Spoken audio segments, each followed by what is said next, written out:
Smoothing হয়ে গেল, এবার প্রোটেকশনটা বলে ক্লায়েন্টকে ছাড়তে হবে। প্রোটেকশনটা কি, এক্ষুনি তুমি যে প্রশ্নটা আমাকে করলে, প্রথম কথা স্মুথনিংয়ের জন্য আলাদা প্রোডাক্ট হয়, ম্যাট্রিক্সের, লরিয়ালের, বিভিন্ন ব্র্যান্ডের হয়।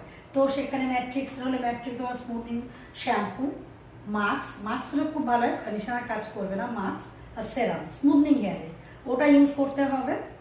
আর যদি মনে হয় লরিয়াল করতে পারো, কিন্তু ম্যাট্রিক্স দিয়ে হয়েছে ম্যাট্রিক্স তুমি করতে পারো, এটা একটা প্রোটেকশন। ড্যান্ড্রফ যদি বাই চান্স আসে, একটা ড্যান্ড্রফের শ্যাম্পু রাখছো, এটা একটা ব্যাপার।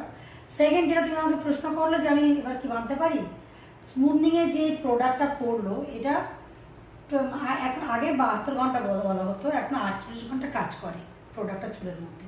তো ডাইরেক্ট ফ্যানের তলায় দাঁড়াবে না, বৃষ্টির জল যাওয়া না পরে ডাইরেক্ট তুমি কোনো মানে বাঁধবে না, কোনো রিবন দিয়ে বাঁধবে না, ক্ল্যাচার দেবে না, হালকা করে বাঁধতে হলে একটু জাস্ট রুমাল টাইপের বা কিছু টাওয়াল টাইপের দিয়ে একটু হালকা করে জাস্ট রাখলে।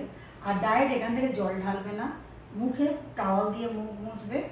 2 দিন পরে মানে 48 ঘন্টা পরে ফার্স্ট তুমি তখন স্মুথনিং হেয়ার শ্যাম্পু, মাস্ক, সেরাম দিয়ে ওয়াশ করলে, সেটা বাড়িতে করতে পারো, সালনে এসে করতে পারো। তারপর চুলটাকে যেমন খুশি তুমি রাখতে পারো, তোমার চয়েস মতো তুমি ক্ল্যাচার দিতে পারো বা ব্যান্ড লাগাতে পারো, পনি করতে পারো, কিন্তু চেষ্টা করো হাইট ক্ল্যাচার যেগুলো সেগুলো দেবে না, কারণ তুমি যেখানেই দেবে সেখানেই তার কার্ডটা ধরে নেবে, এটাই প্রোটেকশন। আর প্রোটেকশনটা কিন্তু সবসময় বলে ছাড়তে হবে, কারণ ক্লায়েন্ট হয়তো ফার্স্ট টাইম করছে, তিনি তো জানেন না যে কীভাবে রাখতে হবে। তো আফটার কেয়ারটা খুব ইম্পর্টেন্ট, খুব ভালোভাবে গাইড করতে হবে, ঠিক আছে।